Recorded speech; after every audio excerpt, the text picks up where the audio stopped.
Good morning, नमस्कार। मैं सुबोध मिश्रा आप सभी का इस सेशन में स्वागत करता हूं। उम्मीद है आप सभी पूरी ऊर्जा और उत्साह के साथ अपने एग्जामिनेशन में लगे हुए, तैयारी में लगे होंगे। ये 67th बीपीएससी एग्जामिनेशन ऑप्शनल के लिए मेरा एक प्रयास है, आप लोगों से संवाद करना चाहता हूं, जिससे कि जो ऊर्जा आप में कायम है उसको थोड़ा सा बढ़ाया जा सके। जहां कहीं बिखराव है, चाहे वो स्टडी मटेरियल का हो, चाहे वो आपके विषय वस्तु का हो, सिलेबस का हो, या फिर जो एग्जाम की योजना का हो, वो सभी को एक दिशा दे सकूं, इसके लिए मैं आप सबसे से बात करना चाहता हूं। और ये मीडिया, एक इलेक्ट्रॉनिक मीडिया, एक बेहतर साधन है जिसके द्वारा हम आपसे जुड़ पाते हैं, अपनी बातों को पहुंचा पाते हैं और आप लोगों से कहीं न कहीं एक संवाद कायम होता है। So it's a better way to communicate with all of you. So शुरू किया जाए कि हम 67वें बीपीएससी खास तौर पर ऑप्शनल सब्जेक्ट ज्योग्राफी के लिए हम किस प्रकार एक नियत समय में, एक अलॉटेड टाइम में एक बेहतर तैयारी कर सकते हैं। हमने कुछ स्टेप्स रखे हैं जो आपके लिए हैं, कुछ स्टेप्स टीचर्स के लिए होता है, आपके मेंटर्स के लिए होता है, वो भी स्टेप्स हमने रखे हैं। दोनों मिलाकर किस प्रकार दक्षता का विकास हो सकता है और परीक्षा ओरिएंटेड, एग्जाम ओरिएंटेड कैसे तैयारी हो सकती है, उसके लिए एक संवाद है आप सबों से। इन सभी स्टेप्स को अगर मन से आप फील करें, एक एक करके थोड़ी सी बातों को फॉलो कर लें, अनुकरण कर लें, तो ये चीजें कम से कम आपकी दक्षता के बढ़ाने में और एग्जाम ओरिएंटेड होने में मदद करेगा। उम्मीद है ये प्रयास आपके लिए एक यूजफुल होगा। और जो हमने एक योजना रखा है कि स्मार्ट प्रिपरेशन प्रोग्राम, उसमें आपको आपकी दक्षता का विकास हो पाएगा। देखिए स्टूडेंट्स, जब भी हम तैयारी करते हैं तो सभी का जो अप्रोच होता है, सबकी तैयारी करने की शैली होती है, कंटेंट्स एक ही जैसे होते हैं, सिलेबस एक ही जैसा होता है। सिर्फ वो व्यक्ति विशिष्ट हो जाता है जो अपनी योजना, अपने विषय वस्तु और अपने राइटिंग्स पे कमांड कर लेता है। सभी चीजें देखिए, दो व्यक्ति में बहुत ही फर्क होता है। एक व्यक्ति जो बहुत ही अनऑर्गेनाइज्ड पढ़ रहा हो और एक व्यक्ति बहुत ही एक दिशा में पढ़ रहा हो, ऑर्गेनाइज पढ़ रहा हो। जो ऑर्गेनाइज्ड पढ़ाई होगा, एक दिशा में तैयारी होगा, उसके लिए मैं बात कर रहा हूं। सबसे पहले देखिए ड्यूरेशन एंड कंसिस्टेंसी। मैं बात करूंगा कि जो पीसीसी एग्जामिनेशन है या फिर यूपीएससी के एग्जामिनेशन है, दोनों ही एक तरह के नेचर का एग्जामिनेशन है। उसमें अपने के लिए, सिलेबस के लिए और राइटिंग्स के लिए और टेस्ट पेपर को लिखने के लिए कम समय कभी न रखें। यह एक लंबा मैराथन है, एक लंबी जर्नी का काम है। कभी ऐसा न रखें कि हमने जियोमॉर्फोलॉजी 2 दिन में खत्म कर लिया, क्लाइमेटोलॉजी 4 दिन में खत्म कर लिया, या फिर पूरी एक सेक्शन हमने 1 सप्ताह में खत्म कर लिया। ऐसा अप्रोच नहीं अपनाना है। हम जब भी ड्यूरेशन रखें तो 6 मंथ का रखें, 7 महीने का रखें। At least you give 5 month to your optional paper. तो ड्यूरेशन लंबा रखें, 5 से 6 महीने का रखेंगे तो आप कभी लिमिट ना होगा, कभी पश्चाताप नहीं होगा, कभी आपको दुख नहीं होगा कि हमें ये चीज नहीं आता है और एग्जाम के टाइम में कोई कमी रह गई। सो give proper duration of time. आपको 5 महीने अगर रखे हैं तो वो अच्छा टाइम है, 6 महीने रखे हैं तो और भी अच्छा टाइम है। सो 5 से 6 महीने का ड्यूरेशन बहुत ही सफिशिएंट से, जैसे कि आपको कंफर्ट जोन बना रहे हैं। ये ना लगे कि एक चैप्टर आज नहीं हुआ कल दूसरा होगा, नहीं होगा, आपके दिल में धड़कन बढ़ते रहे। So give proper time to your preparation, सबसे पहली चीज है। दूसरी चीज है, टाइम हम अलॉट कर भी देते हैं तो सर्टेन टाइम के बाद हमारे एनर्जी कम होती रहती है या कहीं पे इनकॉन्सिस्टेंसी आ जाती है। कहीं पे देखोगे कि हम उस चीज को परफॉर्म करना चाहते हैं, अन्य बाधाएं आ सकती है। तो consistency is a major thing. Consistency में देखिए हर एक के जीवन में कुछ न कुछ व्यस्तता आता है, कुछ न कुछ ऐसे पल आते हैं जहां पे आप डेली का काम नहीं कर पाते हैं। उस मोमेंट में भी अगर एक दिन आप काम नहीं कर पाए हैं तो उसका बर्डन न लें। नेक्स्ट डे जो प्रीवियस एरिया है, जो आपका अलॉटेड टाइम था जो नहीं कर पाए, उसको जरूर कर लें। तो ऐसे कंडीशन में क्या होगा कि आपका जो कंसिस्टेंसी है वो प्ले करेगा और आपकी दक्षता का विकास हो जाएगा, राइट। सो दो चीजें महत्वपूर्ण हैं, द ड्यूरेशन एंड कंसिस्टेंसी। अगर कहिए पूरी तैयारी का रूट, अगर कहा जाए पूरी तैयारी और सेल्फ डिसिप्लिन का रूट, तो ये है consistency and duration. Got that? So इन चीजों पे ध्यान दें। आपका ये चीज हमेशा हमेशा अच्छा होना चाहिए, जिससे कि आप उन चीजों को बहुत अच्छे ढंग से प्रिपेयर कर पाए, लंबे टाइम देके प्रिपेयर कर पाए। The detail understanding of syllabus, मैं कहूंगा कि सिलेबस की जानकारी सबसे पहले देखिएगा। सेक्शन खा और का दोनों जो है, इन दोनों सेक्शन में करीब 20 यूनिट्स हैं। इन सभी यूनिट्स के जितने चैप्टर्स हैं, ऐसा नहीं कि रटना है, आपको इस पे एक विचार बनाना है कि ये कंटेंट्स है और वो आपको बिल्कुल टिप पे याद हो कि भाई जियोमॉर्फोलॉजी में ये टॉपिक्स हैं, क्लाइमेटोलॉजी का ये टॉपिक है, ओशनोग्राफी का ये टॉपिक है। So these are the topic of certain area, वो आपको याद हो। याद होने से कई चीजें आपको हमेशा कंट्रोल में होता है।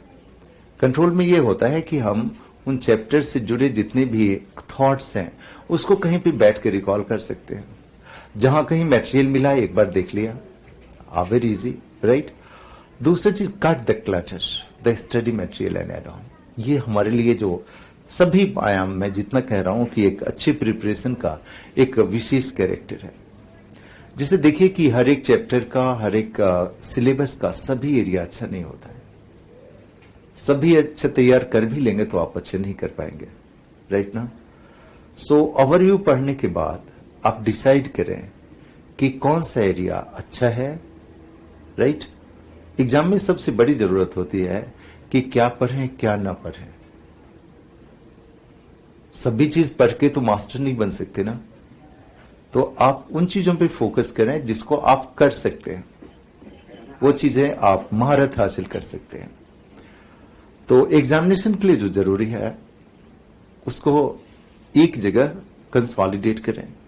जैसे आपका स्टडी मटेरियल है, मेरा दिखाया हुआ नोट्स है, या फिर बुक का आपका टेक्स्ट बुक का एरिया है, या फिर मेरा प्रिंटेड मटेरियल है, कोई भी चीज है, तो उसको नियत करें कि हम यही पढ़ेंगे। आप जितनी भी बुक पढ़ेंगे तो एक ही बात है, एक बुक में जो लिखा हुआ है उसी को दूसरे बुक में दूसरे लैंग्वेज में पढ़ा हुआ है। तो सभी बुक ट्राई मत करें, सभी मटेरियल ट्राई मत करें। एक पॉइंट पे पहुंचे कि ये मटेरियल अच्छा है, हम इसी को लेकर चलेंगे और उसी को कई बार पढ़ेंगे। अब बात आती है कि किसी मटेरियल में थोड़ी सी कमी हो, कहीं पे लगे कि यहां पे ये चीज थोड़ा कम है, तो जिस किसी मटेरियल को आपने अदर वे में पढ़ा हुआ है कहीं पे, तो उसको कट किया और फिर उसी पेज पे स्टेपल कर दिया। तो कोई आपको 50 चैप्टर में से 2 चैप्टर ऐसा होगा जहां पे इस तरह के चिपके हुए मटेरियल होंगे, और फिर वो चीज आपको थोड़ा सा इनहेंस कर देगा कैपेसिटी को। सो क्लटर करने के बाद, चैप्टर्स को कम करने के बाद, जरूरी है कि आप उसमें ऐड ऑन करें या फिर आपके थॉट्स जुड़ते हो तो साइड में लिख दें, कई बार उसको लिखें, राइट। तो जब उन चीजों को आप कई बार अभ्यास के तौर पे मटेरियल को आप देखेंगे, तैयार करेंगे, तो आपको उस सब्जेक्ट का सुप्रीम कॉन्फिडेंस, बहुत ही बेहतर इंफॉर्मेशन आपके पास आ जाएगा। हमेशा मैंने कहा है कि एग्जामिनेशन प्रोसेस को बेस्ट बनाने के लिए, सबसे अच्छा बनाने के लिए 3 स्टेप्स हैं। The first is information, right information. जो चैप्टर आप पढ़ रहे हैं उसका राइट इंफॉर्मेशन, जिस बुक से है, जिस मटेरियल से है, जहां से भी है, राइट इंफॉर्मेशन को देखना है। Then the collection of information, उस सूचनाओं को एकत्र करना, उस विषय वस्तु को एकत्र करना दूसरा सबसे महत्वपूर्ण हिस्सा है। कलेक्शन हो गया, Then you have the third area, the consolidation. Consolidation सबसे बड़ा हिस्सा है कि जब हम उस विषय वस्तु को अपने मन में मनन करते हैं, चिंतन करते हैं और फिर उसको लिखते हैं। ये कंसोलिडेशन थॉट्स आपके अंदर सिंक होता है, जो लंबे समय तक याद रहता है, और एग्जामिनेशन के दौरान कुछ भी पूछा जाए तो लगता है कि हमारे बिहेवियर का हिस्सा है, हम कभी भी लिख सकते हैं। So consolidation is much more significance, बहुत ही सिग्निफिकेंट एरिया है। उसको जरूर आप हमेशा ध्यान रखें कि जितनी देर आपने पढ़ा है उतनी देर उसको सोचें, बल्कि डबल सोचें, उससे ज्यादा सोचें, और फिर उससे 3 गुना ज्यादा, थ्राइस राइटिंग कहते हैं, उसको लिख के देखें तो लगेगा कि ये सब्जेक्ट मेरा है, मेरे फीलिंग का हिस्सा है, राइट? तो आपका वो उस विषय वस्तु पे कमांड हो जाएगा। तब आती है नेक्स्ट स्टेप, थर्ड स्टेप की बात करते हैं। Then go for previous year paper. जितने 10 वर्ष के क्वेश्चन है, देखिए पैटर्न जरूर बिहार में चेंज हुआ है, उसको अलग रखिए, लेकिन पिछले 5-6 वर्षों के क्वेश्चन को जरूर सामने रखिए।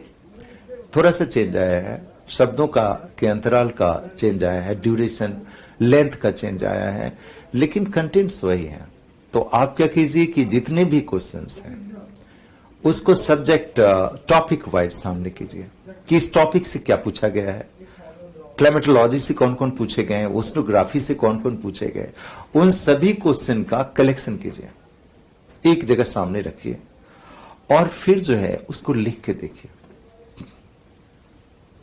कभी कभी क्या होता है कि सपोज कोई अभ्यर्थी ऐसे ही हो जिनका एक अटेम्प्ट अच्छा ना हुआ हो, सेकंड अटेम्प्ट देने जा रहे हो, तो कभी कभी क्या होता है कि सेकंड अटेम्प्ट में हम दूसरी वी अपना लेते हैं, यार ये काम नहीं कर रहा है, ये मेथड अपना नहीं रहा है, सही नहीं चल रहा है, सेकंड अटेम्प्ट में हम दूसरे मेथड से जाते हैं। मैं सिर्फ ये कहूंगा स्टूडेंट्स, जो आपने फर्स्ट अटेम्प्ट में पढ़ा है, फर्स्ट अटेम्प्ट पावरफुल अटेम्प्ट होता है, आप पूरा पढ़े होते हैं, तो उस अटेम्प्ट के दौरान जो आपने तैयारी की है उसमें एक ही चेंज लाइए, जो प्रीवियस ईयर के पेपर्स हैं उसको सामने रखिए और उसको लिख के देखिए। सभी पेपर को 5 बार 6 बार लिख के देखिए। उसके बाद अपने कंटेंट्स पे फिर से आइए और एग्जाम और रिटन एक बार थॉरोली जो जो मेजर एरिया है उसको तैयार करके देखिए, उन्हीं चैप्टर्स को, तो लगेगा जो नेक्स्ट टाइम आप एग्जाम दे रहे हैं तो मैं मानता हूं आपको 30 से 40 मार्क्स का डिफरेंस आ जाएगा, मोर देन 40 मार्क्स का डिफरेंस आ जाएगा जो प्रीवियस मार्क्स होंगे। सिर्फ ये है कि एग्जाम ओरिएंटेड आपने स्मार्ट वर्क कैसे किया है। स्मार्ट वर्क वे है जिसमें हमने स्ट्रक्चर बना के उस पर्टिकुलर टॉपिक का सारे आंसर को लिख दिए जो पिछले वर्ष पूछे हुए हैं। अब जो भी पूछा जाएगा, बिहार में तो बहुत सारे क्वेश्चन तो रिपीटेड क्वेश्चन होते हैं, 60% क्वेश्चन, राइट, और आपको उतना ही क्वेश्चन लिखना है, तो वो क्वेश्चन आपको एग्जाम टाइम में सोचने के लिए बाध्य नहीं करेगा कि हम कौन से शब्दों का चयन करें, कौन सा क्वेश्चन को चयन करें। सो एग्जाम से पहले आप आश्वस्त होते हैं कि हम इन चीजों को लिखने जा रहे हैं और इसके द्वारा हमारे दक्षता जो पहले थी उससे बेहतर हो रही है, ठीक है। तो ओरिएंटेड स्मार्ट प्रिपरेशन करें, जो इसमें मेन क्वेश्चन जो पूछा हुआ है उसको जरूर लिख के देखें। The preparation of quality notes, जो मेरे लेक्चर का, मेरे स्टडी का मेजर हिस्सा होता है, कि आमतौर पे मैं जिन चीजों को समझाता हूं उन चीजों को क्लास में लिखा देता हूं। उससे क्या होता है कि आपको मटेरियल के लिए या अन्य जगहों पे उस मटेरियल को बढ़ाने के लिए कम से कम इस प्रकार के तनाव से गुजरना नहीं पड़ता है। और दूसरी चीज जो क्लास नोट्स का सबसे बड़ा फायदा होता है कि जिस समय आप टीचर से जुड़े होते हैं, बोर्ड से जुड़े होते हैं टीचर्स के, उस समय जो डायग्राम्स बनता होता है, मैप्स बनता होता है, टेक्निकल वर्ड्स का एक्सप्लेनेशन होता है, स्ट्रक्चर बनते होते हैं, उन सभी को आप बड़ी आसानी से उसी समय बना लेते हैं, तो आपका आधा काम वैसे ही हो जाता है। एग्जाम के दौरान जो है उन चीजों को आप बहुत आसानी से, उस स्ट्रक्चर को, वर्ड्स को, मैप्स को, डायग्राम को आसानी से ला पाते हैं। तो ये चीज है कि नोट्स प्रिपरेशन मैं कहूंगा कि अपने से कर रहे हैं, वेरी गुड, अच्छी क्वालिटी बुक से कीजिए, अपने थॉट्स और भी अच्छे होते हैं, लेकिन ड्यूरेशन लगता है, टाइम लगता है, तो वो भी है। लेकिन नोट्स बेहतर तैयार करें। नोट्स पहली बार अगर तैयार हो गया है तो आगे की जर्नी आपकी आसान हो जाती है। ये पहला प्रोसेस है, solving previous year paper, right. देखिएगा, प्रीवियस पेपर मैं फिर कह रहा हूं कि सबसे महत्वपूर्ण हिस्सा होता है। वो आपको एग्जामिनेशन की जानकारी देता है कि किस प्रकार के क्वेश्चंस होंगे और किस प्रकार जो है आप उसको बेहतर रूप से लिख पाएंगे, राइट। तो इन चीजों को लेकर एक योजना है कि आप किस प्रकार बचे हुए समय में, जो टाइम बचा हुआ है, बहुत बड़ा टाइम बचा हुआ है, ऐसा नहीं कि टाइम कम है, इन सभी में अभी भी किस प्रकार अपने को एग्जाम ओरिएंटेड बना सकते हैं, स्मार्ट प्रिपरेशन कर सकते हैं, सभी स्टेप्स को फॉलो कर सकते हैं। द लास्ट स्टेप है evaluation of answer. Evaluation of answer बहुत ही महत्वपूर्ण हिस्सा होता है। सपोज आपने प्रीवियस ईयर के पेपर्स को लिखे हैं, प्रीवियस पेपर्स के आंसर को आपने लाया है, लेकिन उसमें जो है आपने जो लिखा है वो चीज जो है आपके पास कंफर्म नहीं है, राइट। वो चीजें आपको सही वे में नहीं आ रहा है कि उसका एक्चुअली क्वालिटी क्या होना चाहिए। सो जो भी आपके मेंटर्स हैं, जो भी आपके गाइड हैं, उनसे इवैल्यूएट कराना या फिर अपने मित्रों में बांट लेना।